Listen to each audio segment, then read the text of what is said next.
Hey guys, welcome back to the channel. So today we have another shop talk video, and today's topic is going to be buying high mileage cars. Should you or should you not? Now before we go ahead and get into today's topic, if you guys haven't subscribed to the channel, hit the subscribe button down below. Definitely smash the like button because it helps the channel out.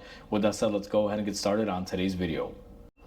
So everything that we're going to be talking about today in this video is going to be solely my opinion, and my opinion is formulated based on what I've seen throughout the years as a technician and how cars and technology has evolved. Now, if you're looking to buy a really old car, let's say a 20-30-year-old car with higher mileage, I would probably say, depending on what kind of car it is, that may or may not be a great idea.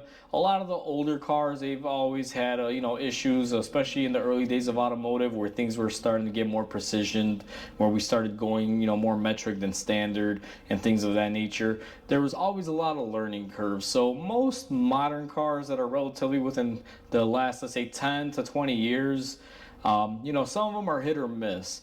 But if you buy a more recent, newer car, let's say like a 2010 and above, most of those cars are able to achieve high mileage as long as the car has been taken care of and is in good condition. You really shouldn't have too many, I guess you can say, thoughts that, hey, this thing's probably gonna, break down or not last or anything like that. Now, obviously, if you're buying something that has 300,000 miles, it can last, but don't expect it to last forever because everything does have a certain time frame. But today's modern cars with modern machinery, engineering, and the way that things are produced, even though mostly everything is throwaway, I've been noticing, especially at auctions, because for those of you that don't know, I buy and sell cars here too. And whenever I go to auctions, I always see a common theme, especially amongst the cars that I usually go for. I'll normally see a lot of cars that are in their 200, 250, 300,000 mile mark and still running. And it's a variation of many cars. I mean, there's Chryslers, there's Ford, GMs, there's Hondas, Toyotas. It's not just one particular thing. So I've had somewhat of a good success story when it came to these cars, because I try to sell cars that are economical as far as pricing, but also, they may not look the greatest or they have higher mileage. So what I always go for is something between 100 to 200,000 miles. And one time I made a mistake and bought a car that had 350,000 miles on it. I really didn't pay attention to the mileage.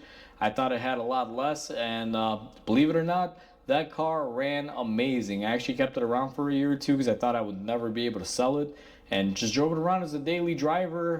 Put around, I want to say, like 20,000 miles on it. And at the end of the day, I found someone who loved it and just needed a cheap car to put around town with, and wound up selling it. So for many of you out there, if you're looking to buy a newer modern car and it has higher mileage, I say that's not going to be a deterrent as far as, making a purchase on that vehicle. But you got to do your due diligence. You got to make sure that the previous owner was taking care of it, like doing oil changes, doing proper maintenance. You want to make sure the car's had some sort of good maintenance schedule and history. Because if you just bought a car that had 300,000 miles and it's only had, one oil change per year, and it's only, like, let's say 7 years old, and it's only had 7 oil changes and 300,000 miles, obviously that's a red flag.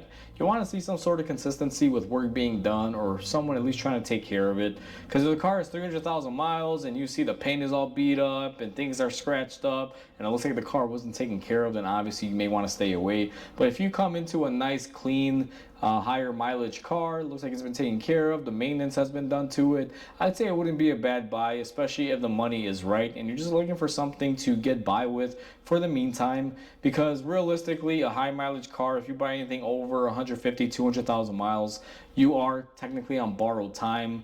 Most cars nowadays can probably make it to 300 to 350,000 miles, and then it'll be pretty much a wrap, or it won't be worth it to fix it from that point on. So that's kind of my thinking on this topic. I just wanted to throw that out there, that just because a car has higher mileage does not automatically disqualify it. There are some good high mileage cars out there, and then there are some crappy ones. So as long as you do your due diligence, you should be able to come up with the right car for you, as long as you do all your checks. So hopefully you guys enjoyed this video. Please comment, like, and subscribe because it definitely helps the channel grow. Hope you guys have a wonderful day, and I'll catch you guys on the next video.